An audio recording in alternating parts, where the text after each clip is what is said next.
नाटक की हम बात कर रहे थे, कर्ण के नाटक की बात। कर्ण का नाटक के 6 सीन मैं लिख चुका हूँ। कुछ सीन पर मैं बात करूँगा। नाटक का प्रारंभ अर्जुन और कर्ण के बीच युद्ध से होता है। युद्ध चल रहा है, कर्ण के रथ का पहिया जो है वो मिट्टी में धंस जाता है। श्री कृष्ण अर्जुन को इशारा करते हैं, बाण चलाओ अर्जुन, और कर्ण तीर से मारा जाता है। युद्ध समाप्त, लाशें पड़ी हैं, कर्ण उठता है। यहां पर क्रिएशन है, कर्ण मर चुका है लेकिन हम एक इमेजिनेशन क्रिएट कर रहे हैं और कर्ण को उठा रहे हैं। और कर्ण कहता है, आप शायद मुझे देखकर चौंक गए होंगे, सोच रहे होंगे कि जो काल के मुख में जा चुका वो कैसे बोलने लगा। लेकिन कभी कभी ऐसा समय भी आता है जब मुर्दों को भी बोलना पड़ता है। जब हाड़ मांस के जीवित लोग मृतकों की तरह शांत हो जाते हैं तो हम मृतकों को ही बोलना पड़ता है। आज मैं जो कुछ कहना चाहता हूं, जो इस कहानी में कहने जा रहा हूं, उसमें ना तो नर्तकियों के पदन्यास है और ना मदिरा के चषक, उसमें है केवल संग्राम। Fade out. कोई कहता है कि स्मृतियां मयूर पंख जैसी होती हैं, तो किसी के कहना है बकुले के फूल की तरह जो अपनी सुगंध छोड़ जाती है।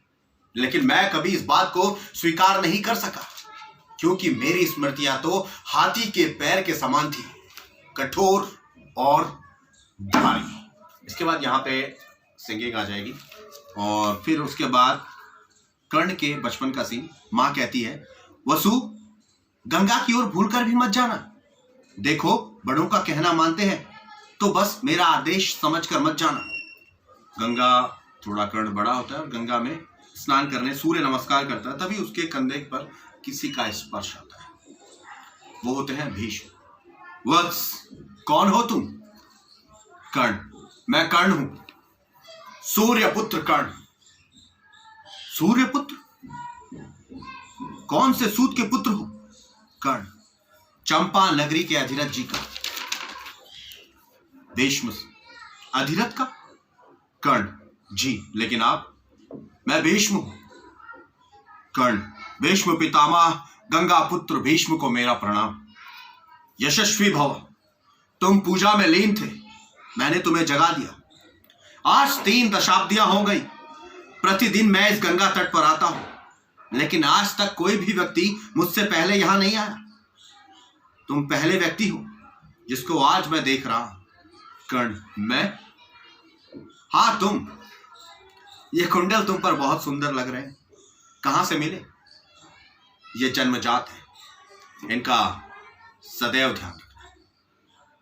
तो मैं बात कर रहा था कर्ण की। मैं इससे पहले भी कर्ण पे बात कर चुका हूं और मैं आपको बोलना चाहता हूं कि कर्ण के बारे में, अबाउट कर्ण आप सर्च कीजिए, कर्ण के बारे में पढ़िए।